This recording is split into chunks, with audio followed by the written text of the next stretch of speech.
We're back with Nick Teta of Asphyxia, and he's he's just about to tell us what it was like to play his biggest show at the time at Jam for Man. Yes, actually, we were called. It was called Youth for a Better World. We were like, why isn't it called Jam for Man? But it said a Jam for Man thing, But whatever. We wanted it to be called Jam for Man, but I think I remember us being like, come on. It all fits under you played Jam for Man. It was a Jam for Man show. It counts as a Jam for Man. It is a Jam definitely for Man show. It's legit. I remember, we were the metal band for it, of course, and I think we submitted a demo or something to whoever, and I think I don't know if we were a problem or anything like that, but our lyrics are kind of like not safe for school, I guess. So we had to change some lyrics. I remember that was funny. We were doing that, but I mean, we were kind of nervous. There was a lot of people there. I don't know if it was 500 or 800, but it was in the school auditorium and it was packed. So we kind of like felt, we felt pretty good, but we were very nervous. We felt like, oh yeah, feel like rock stars here, because we're playing that big show. And it was different than the other Jam for Mans, which were in the community center. Everybody had to sit down and when we played it, it was amazing. Lights were hitting us, and just I was kind of shy at first, but I got into it. The last song is called Point of Destination.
What I can remember, it was just, it was just so much fun. I mean, it was just a good time. I mean, all the bands were pretty amazing. I think there was a band there called Crunchy Water, Green Lantern. It's not, I can't remember. I don't think Translations was there. They might have been.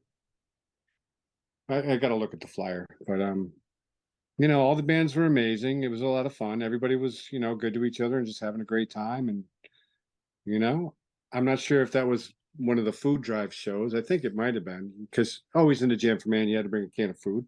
Oh yeah.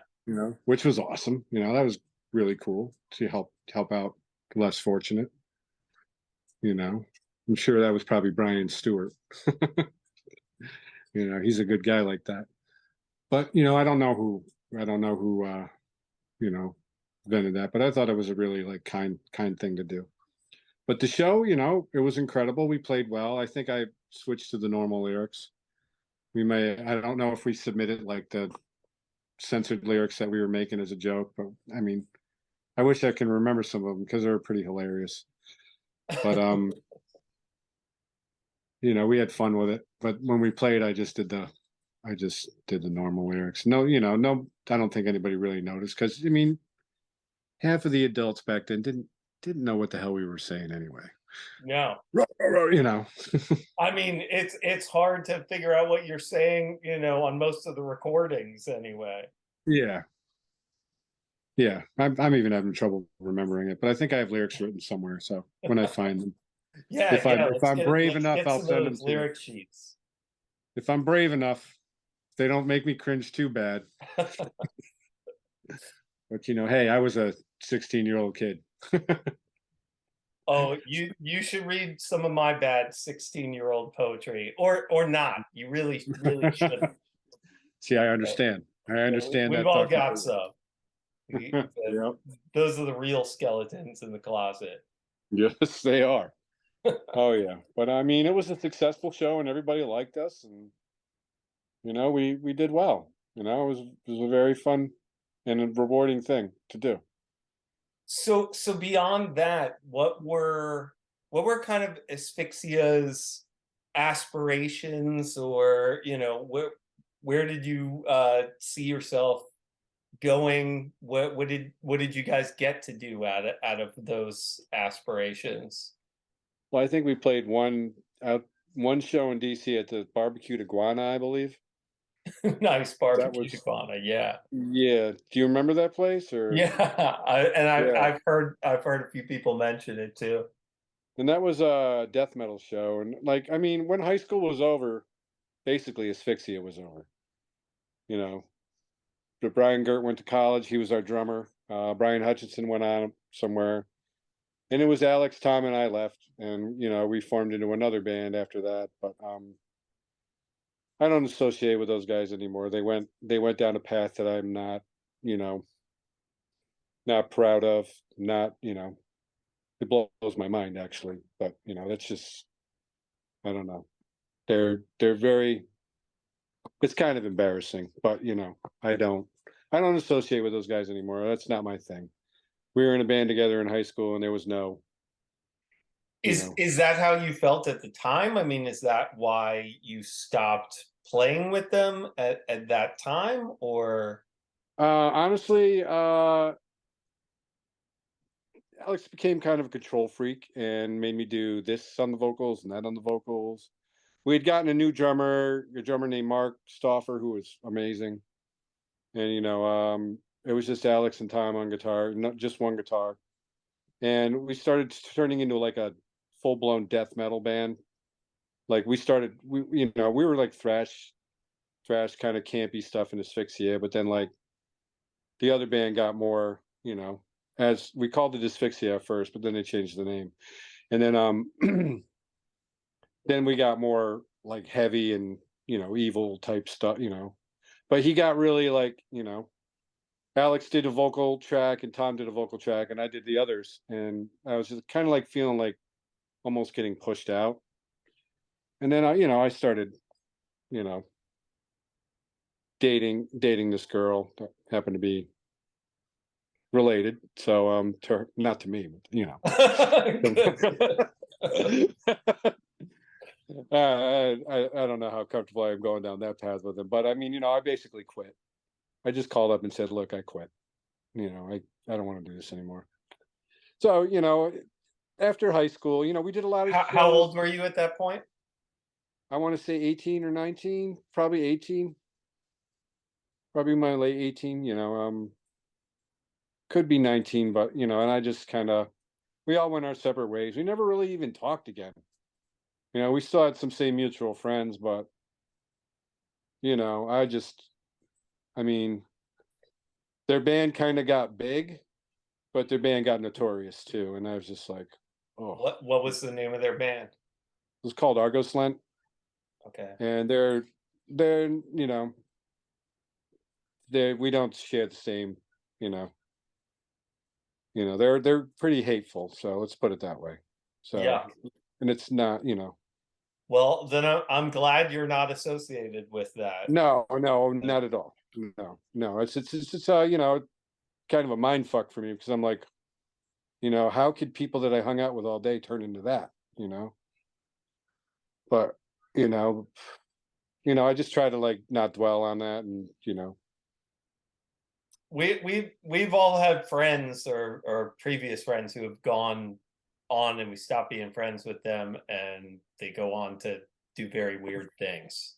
yeah, I wish everybody well, but, I just can't, I have to denounce that kind of shit, It's just not my thing. Yeah, yeah. So, Well, good. I'm glad to hear you denouncing it. What were you thinking about doing, in general with your life at that time, 18, 19? Were you thinking about, you know, dedicating your life to music, or were you thinking about going, into other things? I always stayed into music. I always did. After high school and after I quit or asphyxia or whatever, um, I joined a band called Embalmer for a little while. I tried out for a band called Recalcitrance, which was Mike from Deceased old band. Yeah. I didn't make it through that, but I made, Embalmer, we were doing some stuff, and that was another, I think the closest band that would sound to was maybe Obituary, kind of like I got into the really heavy stuff afterwards, like all the death metal, Deceased Carcass, Napalm Death, and grindcore and stuff like that. So I moved. I basically moved out of my dad's house to Ashburn. We moved into this like party house. Ashburn, I guess, is really built up right now, I heard, but I lived Yeah. in a house. I lived in a house with a tin roof where if I wanted to take a hot shower, I had to go to the country store and get kerosene. So we were kind of in a backward Old spot. school Virginia. Yes, I think the Beverly Hillbillies actually lived across the street from us. Because one time I went over to the house because we used to pay for our rent with keg parties because everybody Mhm. from Reston would come to our house because we just we had a house out in the middle of nowhere. Let's have a big party. Yeah, sure. We charged $5 a head and we'd have our rent paid. Have a big Nice. keg party. We had to go buy more kegs.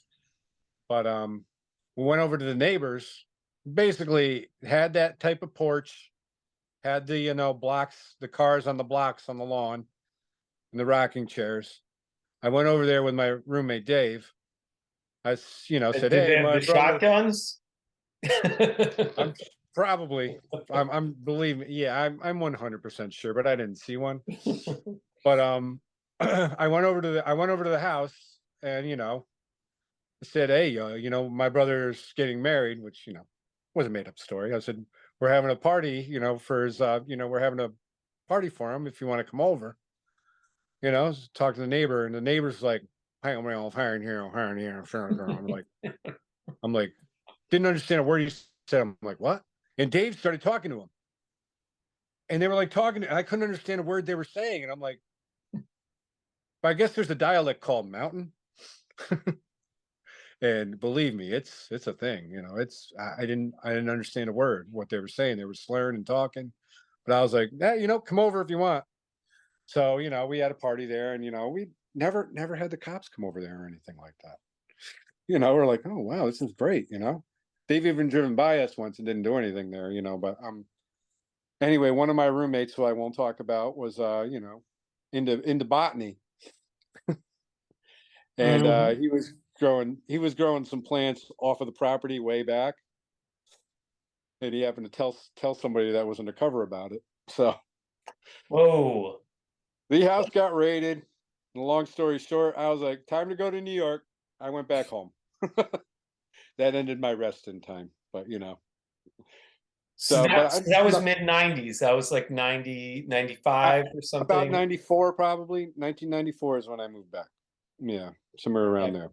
And you thought of that as home then, or you just think of it more as home now? What, Reston or here? There in Troy, New York. Well, I was born in Troy, New York. I left here when I was 4. I came back when I was 26. So I didn't really grow up here, but I raised my kids here, and my wife, I married my wife here, and all that. So I pretty much raised a family here. Yeah. But Reston has a Reston is a home for me too. Really, I still go back there a lot and visit, and I want to be back there bad at times. I don't know what I had. I love it out there. I'd go back there in a heartbeat. But my kids are New Yorkers. They like where they live. So Yeah, it's also not the same. Like that Reston that's there now, and I know there are still a lot of people, yeah. from that time still there, Hmm. but that Reston from '86 to '94 doesn't exist Oh, anymore. I know. There's a whole downtown. Yeah, I mean, Yeah. even besides like the physical like place, it's just not the same place. It doesn't feel like the same place. It's just not Yeah. that Reston that we grew up on. Yeah. I mean, every place changes. It's inevitable. But it's I still get nostalgic for it. The core area still kind of looks the same. Where the school is and all that. Oh yeah.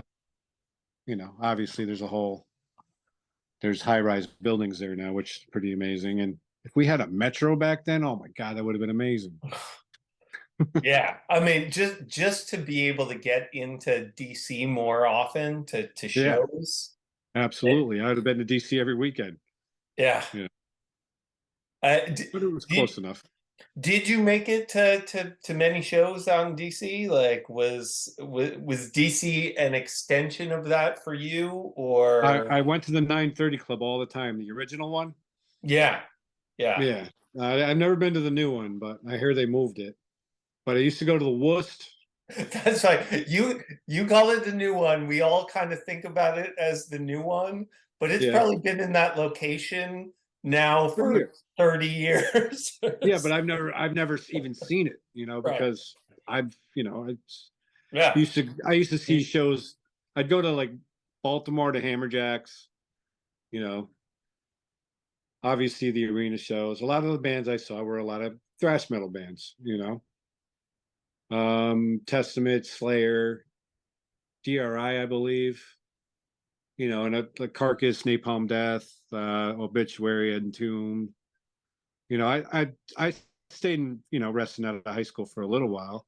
Tried to do some music. Went to a lot of like Deceased shows and things like that. I would always go support the local death metal. Deceased, Abominog, Morticius, Morbius.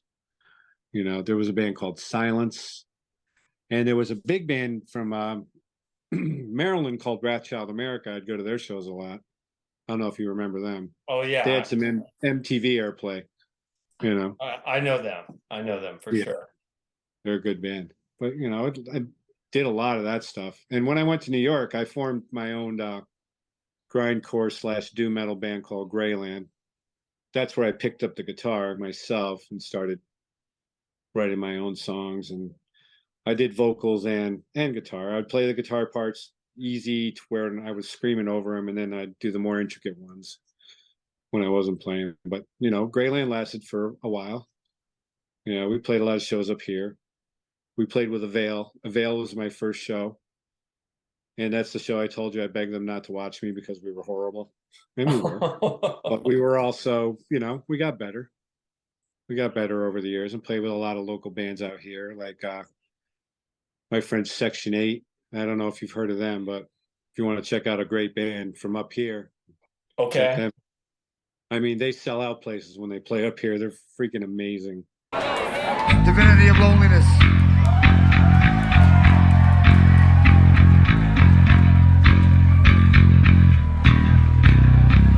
Days pass like memories. Nights are as long as years. How dare you leave me alone in shedding blood in white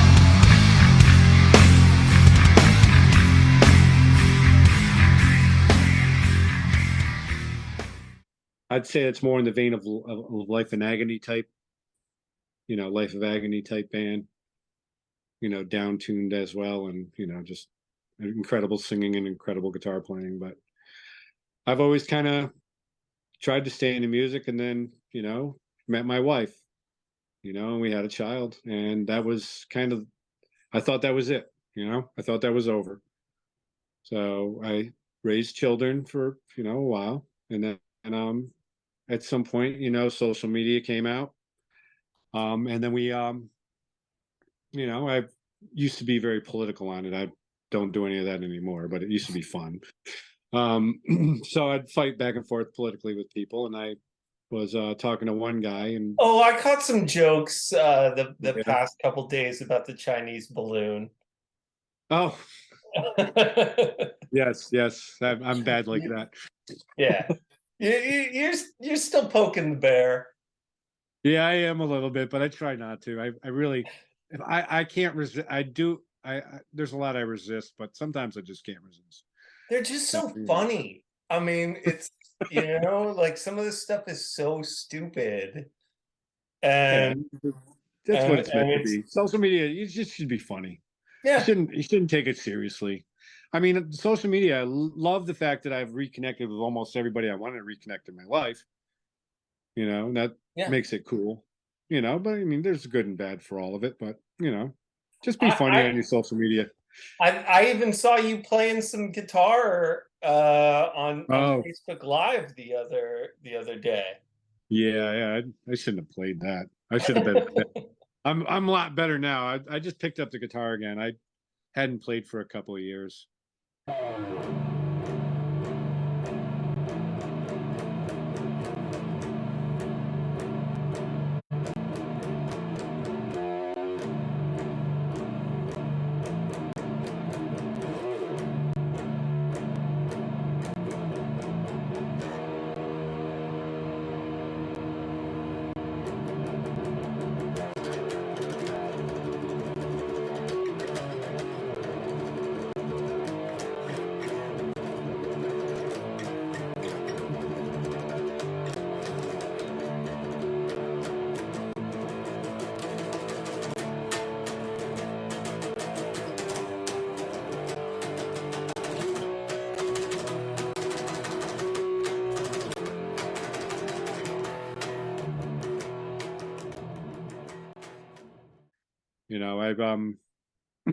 Like I was saying, I've formed another band up here. Well, I became the guitarist of another band that was already out here called All for Revenge. Yeah, we did pretty well out here. The music's amazing. I was just like, when the guy said, "Hey, you want to play guitar? This is my old band," and he played me his band, and I heard that, and I was like, "Why don't you keep playing this stuff? This stuff's amazing." And I ended up being the guitar player for the band.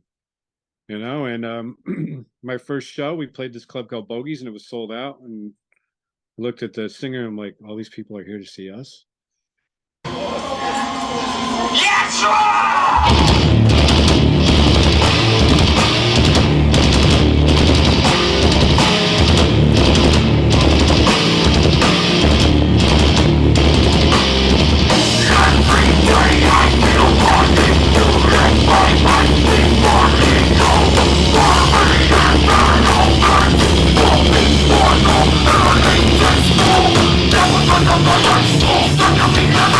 What I say is 24 Thursday.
he's like, yeah. And I'm like, oh my God. I went in the back and I was just practice until we played. And, I did a good job, and it was kind of fun to be in a band that had some juice behind it, if you know what I mean. So I did that for Certainly about 5 better to years. play a packed room than Yeah. a fairly empty one. Yeah, we had a CD release party that was sold out at this place called Trick Shots up here. It was amazing. I made my wife come to it because my wife was like, what are you, 18 years old with your heavy metal music? And I'm like, you need to come see this. And I'm like, all these people are here to see you guys. I'm like, yeah.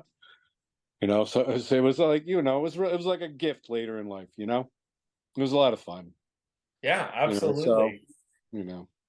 It, Was she more? Has she been more supportive of you being involved with music since that?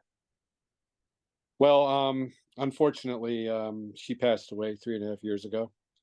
So, she was supportive, but, then life took a hell turn, you know what I'm saying? For the worse. Yeah. So I'm still dealing with that. That's, an everyday battle. But Did you what was there were there times where the music was helpful for being able to process those emotions, or there's literally nothing that helps. Literally nothing. Time makes you get used to it, but you don't get used. You don't. I don't know how I function some days, but you got to move on. I have kids with her. I told her I'd take care of the kids. So that's what I do. seems like you're doing a good job taking care of them, that's for sure.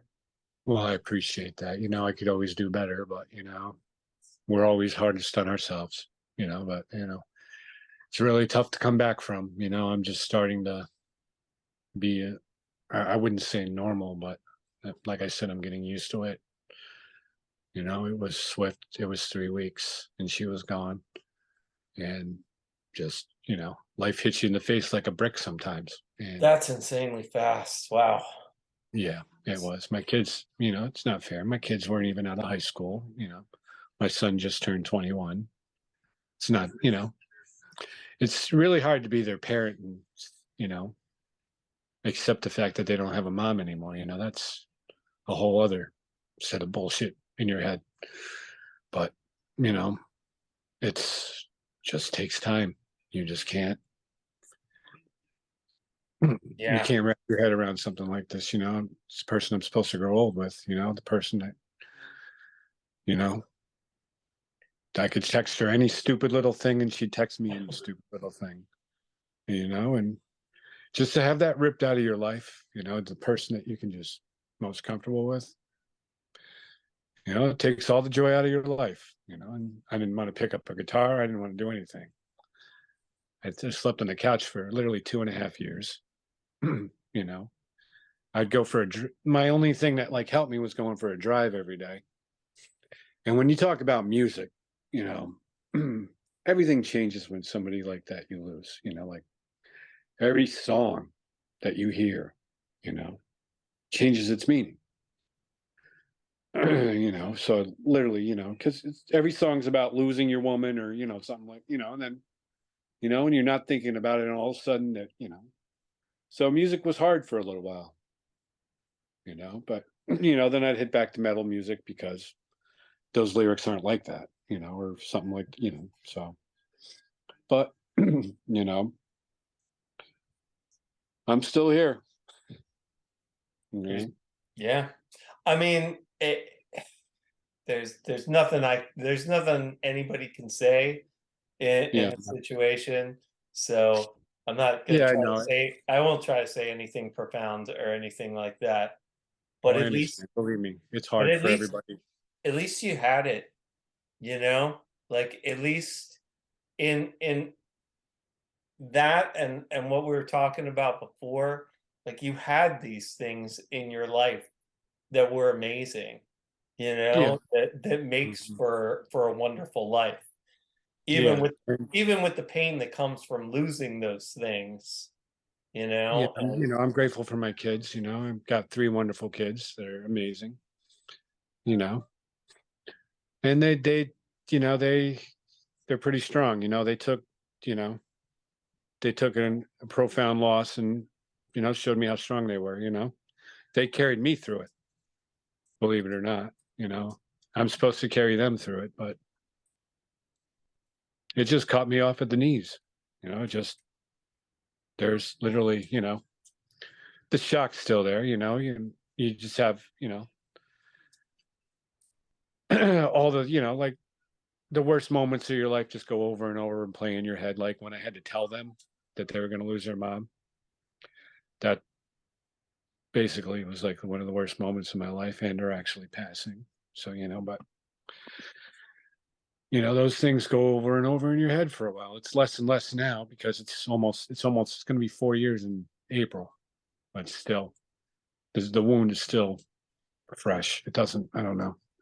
I don't know how it's ever going to feel later, you know. Hopefully I can just deal with it better later, but you know, I'm trying to, you know, stand back up and, you know, I'm playing music again now. You know, I've been, like I told you, I was on a like little Kiss tirade trying to learn a bunch of Kiss songs. You know, I'm writing my own music again. You know, I have a song or two in the works for Amy. It's my wife. You know, so but they gotta be on. So, you know, that'll take a while. But, you know, and I don't know if I want it to be more of a mellow, or I don't know if that could be heavy music. Probably will end up being, because that's me anyway. But, you know, I want to do music again, so I'm doing it. You know, I've got enough guitars. I've got like 25 guitars. Yeah. Might as well be using it. You know, I've got my little setup in my room over here. That's what I do. But I you mean, know, music is one of those things that at least for me, I mean, I'll go away from it for a little while. I'll spend time doing other things, but I'm eventually always going to come back to making music. yeah. What do you play? I originally started on piano and Okay. playing keys. So Nice. that was like my first thing. Then I got into playing guitar, and I could play guitar, like I could play rhythm and I could write songs on guitar, Yeah. you know, do Okay. chords, but I can't do much with the soloing, or, you know, I don't solo much either. nothing too crazy, I'm a rhythm nothing guy. too technical. Just the Yeah. thing that can allow me to write some songs and Nice. get out whatever I'm hearing in my head, or whatever I'm feeling. Yeah. Nice. So I do those things, and then I mess around with like computers, and, you know, and altering sounds and sampling and doing that kind of stuff as well, and Nice. mixing that in with the live instrumentation. Nice. My daughter plays piano and she's doing pretty good at it. I never could get it. I still want to learn. You know, it's never too late to learn. And my brother's a bass player, and he did an electronic album on Spotify.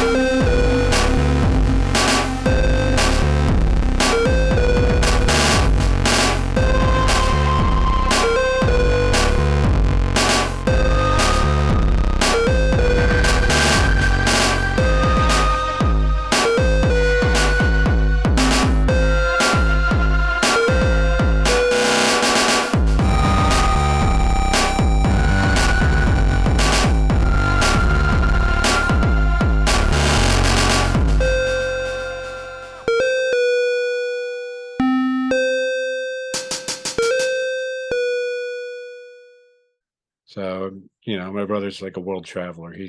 I haven't seen him in years. You know, I think he's in Beirut right now teaching yoga, Sounds like an interesting which guy. is crazy. Yeah, he goes across the world. He's a Ashtanga yoga instructor. I mean, he's been to like he goes to places for 3 months and he trains people in yoga. He's been to Brazil, Japan, Indonesia. He started in Portland, Oregon. He's all over the world. Like right now, Beirut, Lebanon, which has my mother a little sketched out because it's, I don't think they like a lot of Americans there, but he'll be fine. Well, it sounds like he's a citizen of the world at this point. Yeah. So At this point, I think so. Yeah, he hasn't been in America in over a decade, Yeah. It's And one thing. It's one thing to be an American. It's another to act like one. Yeah. Yeah. Yeah, like that whole Russian balloon incident, how America was acting. Yeah. Or no, was it Russian? I meant Chinese balloon. Yeah. Yeah. But it's one of those things where, like you just have to be polite and open to learning and appreciating other cultures. Absolutely, yeah. I didn't see that coming with my brother, for sure. But I mean, it's cool. It's a pretty cool life. He's got no kids. I think his possessions are maybe in 2 suitcases. He went minimalist and he's traveling the world. Pretty awesome, if you ask me. It sounds really cool to me. Yeah. And it sounds like he's keeping healthy with the yoga as well. Yeah. Yeah, he is. That'll keep you limber. Oh my God, you could not believe. You should check out his Instagram if you want to see stuff that'll make your jaw drop. Oh, Johnny Hankus Tonga, and it's this year I've been trying to commit to stretching and doing like a stretching like 10-minute stretch thing every morning. Yeah. And I can't even I can't even sit on my heels. He puts his both legs behind his head and does push-ups while in that position. Put it that way. He can bend his body to a complete circle the opposite way of his spine. That sounds wild. See, I would have used that to do some breakdancing if I could. Oh yeah, his core strength is incredible. It's incredible the core strength he has from it. So I highly suggest, I want to get into it more, but I've been going to the gym. That's a victory for me. So have you ever jammed with your daughter? We play a little bit, but I mean she's still learning, but I've given her some songs that I want her to do so I could play guitar along with her, but hasn't been there yet. But maybe I should push that. I could push, yeah. That's something that I've been doing with my daughter. We have like a little, band kind of thing. Oh, nice. That's awesome. We've been doing it sort of just the two of us since she was like 3 or 4 years old. She would just be like, she'd see me making music, making songs, and she'd be like, "Daddy, give me a song that I can sing on." Nice. So I started making them, and then she would come and sit there and be like, "No, make it sound like this. Make it do that. I want this. Slow it down, speed it up, whatever." So we started doing them together, and then she had this innate ability to just kind of make up lyrics and make up songs as she went along. Even when she was like 4, they were kind of good. It was nice. It was better than what I could come up with sitting and trying to write a song for 2 hours. I couldn't come up with the stuff that she was just doing naturally. And that's fantastic, man. That's what it's all about. Definitely. That's great. I hope you put some online. We can hear it. We have. I'll send you some. I'd love to hear it. I'll send it your way. But that's good. It's very cute stuff. She's definitely more into pop music than I would necessarily like. That's what my Haley's into. She drives me crazy with the radio stations, but I have to support it, because I'm sure our parents didn't like what we listened to, Yeah. But then my son, I tried with him, I tried to get him into my music more. He likes metal and stuff like that. We've seen Slayer 5 times together, Metallica. His first show was Iron Maiden. in Madison Square Garden, and that was on Father's Day. It was Hell awesome. yeah. So I mean, that was a metal day. We went to Hard Rock Cafe, then Iron Maiden, and that was a lot of fun. Taking him to shows was fun. Took him to a few club shows like DRI, and when you have your 12-year-old with you, and you're protecting everybody, you're I noticed how protective I was, because I was like, nobody better hit him. I'm in a pit. I'm in a pit. So I'm like protecting, or I get kicked in the head because I'm not protecting myself. So I'm like, so because I'm protecting my son. That was the priority. But he got to see it. And my son is I don't know, he's crazy anyway. He's a skateboarder and a snowboarder, and he can do all that crazy off the stair rails shit that I think he was sponsored by a clothing company once too. Can't he protect him from that. legit. No, there were plenty of ER visits for that, but I've always loved skateboarding. I could never do it. I like to watch the skateboarders and stuff like that. Same. But, I'm a spectator. I broke my wrist and I was done. Yeah. I was more into doing the BMX. I just couldn't really. I wasn't coordinated enough for a skateboard. I was the guy with the camera. I was Yeah. the guy that was videotaping skateboarders and Yeah. making videos.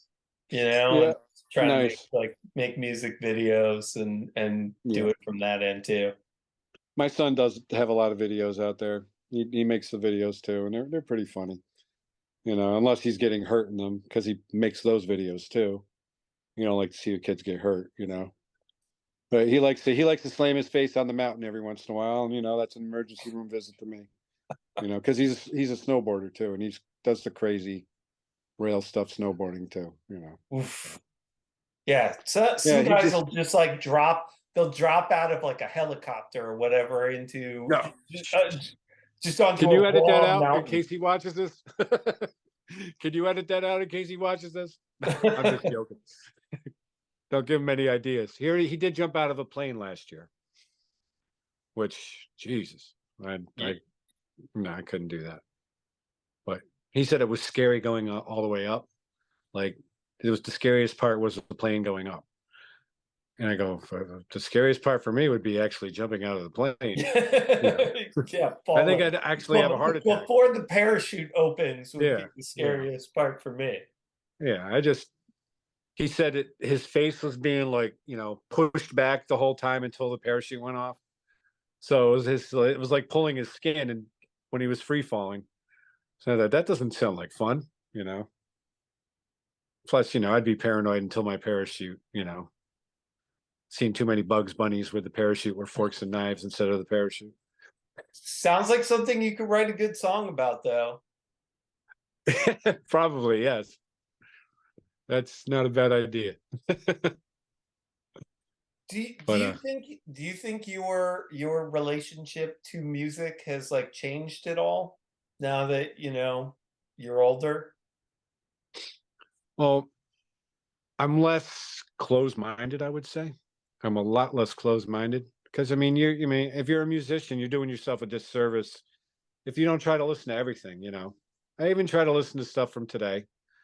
I'm not, every once in a while I'll find a good song, but I'm way more open to listening to a lot of other stuff. And as a 51-year-old man, I listen to a lot of yacht rock. I ain't gonna lie. Yeah. Hey, it was the stuff that was on the radio, Yeah, it puts me back in my mother's 1980s Citation in the back seat, listening to "Sailing Takes Me Away." All that crap. I feel you. Same thing, but riding with my dad into work.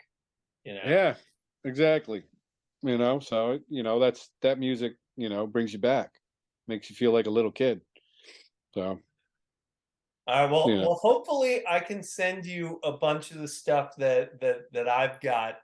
Anything, any of the bands that we grew up with, that I can get you stuff. I'll try to get it to you.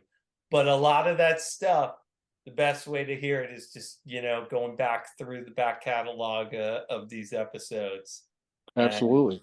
And you'll be just like stunned at all the music that we put together and how it's going to take you back. I can't wait to listen. I'm gonna start tonight after this. Awesome. Well, I'm so glad we got a chance to talk. This was great. I'm very honored that you got in touch with me for it. Thank you very much. It was very nice. It's important. It really is to do this. It's important to share these memories, and also, you have no idea, somebody else feels that same way about Asphyxia, and that like hearing you and hearing that music is going to take them right back to that basement, or that school show or whatever it was. Yeah. And they're going to be rocking out and reliving some of that stuff too. So Oh, fantastic. That's Yeah. great. Good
night. Point of destination, gotta stop, get up there, bring a generation out. Point of destination, point of destination.